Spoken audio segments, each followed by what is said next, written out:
بس ايه ده والله العظيم نفس الكلام اصلا. نزلوا بينزل فيه دراع اهو. اهلا بيكم في بودكاست ماركتنج في 2 ميديا. السوشيال ميديا هي دلوقتي الكينج دايما في الماركتنج. ايه السبب ورا ان بيزنس ينجح على السوشيال ميديا ويحقق مبيعات وبيزنس تاني لا؟ قلت لك طب انت دارس منافسينك ولا لا؟ طب انت عارف سعرك ولا مش عارف؟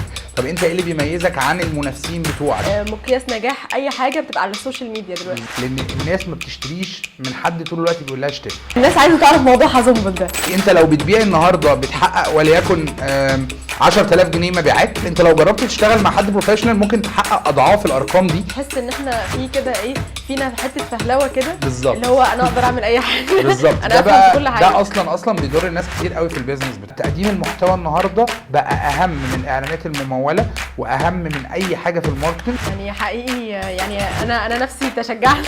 بالظبط، انت بس هات البيزنس وسيب الباقي كله علينا. فانا اي حد بقول له انت لازم تتعلم ولازم تحضر كورسز في الماركتنج طالما عندك بيزنس. في الاخر اي حاجه بتتعمل غرضها ان احنا نبيع.